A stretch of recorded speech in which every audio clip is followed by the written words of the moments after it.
everyone, it's Ebony. I'm here in the Mag Library and I am here to read you a very special holiday book today.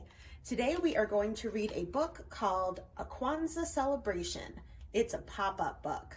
So it was written by Nancy Williams and the pop-up art was illustrated and created by Robert Sabuda. This is published by Simon & Schuster. Kwanzaa means first fruits of the harvest. On the first day we celebrate Umoja, or unity. Our family, friends, and neighbors gather to celebrate Kwanzaa. Joining together makes us strong. We each sip from the unity cup. I'm gonna see if I can do this here. Look at that. That's a cool little cup action. We each sip from the unity cup, called Kikombe cha Umoja. We do this to honor our ancestors. Ooh, look at this one. Hopefully you can see her lighting the candle. We light 2 of the Mishumasaba, 7 candles, in the Kinara, the candle holder. The candles remind us of the 7 principles of Kwanzaa. The second day of Kwanzaa, we celebrate Kujichagulia, which means self-determination. Our special history gives us confidence to decide what is important to us. We decide who we are and who we will be. The third day of Kwanzaa, we celebrate Ujima, or collective work and responsibility. Working together and helping one another makes life better for us all. Everyone brings something good to eat for our feast, like mazeo, or fruits and vegetables. Farmers in Africa celebrated a bountiful harvest the same way. So we've got some carrots and looks like some greens, maybe some fruits down below. The fourth day of Kwanzaa, we celebrate Ujama, or cooperative economics.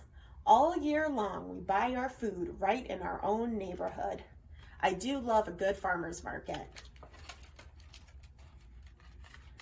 The fifth day of Kwanzaa, we celebrate Nia, meaning purpose. It stands for our hopes and dreams for the future. Corn, called muhindi, is placed on the Kwanzaa table, 1 ear for each child. The corn symbolizes our parents' wish for us to grow up strong and happy.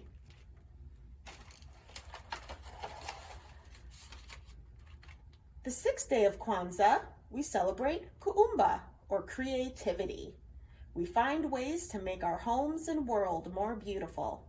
We create a handmade mkeka, or placemat, to set all the other Kwanzaa symbols upon. So we can see here that they're weaving together an mkeka, a placemat. The seventh day of Kwanzaa, we celebrate Imani, or faith. We believe many good things await us in the future, and we give thanks for all we have now. Each child receives zawadi, or gifts, from our parents. These are for promises kept during the year. Okay, let's see what they got for a present. It looks like a nice doll. That's great. Finally, we have a karamu, a big feast followed by music and dancing. Surrounding us are reminders of our African American history and culture. We all celebrate the joy of being together. The end. I thought that was a pretty neat story. I like the pop-up book and I like the principles that are celebrated during Kwanzaa. I hope all of us have a good, safe, happy New Year, and I'll talk to you soon.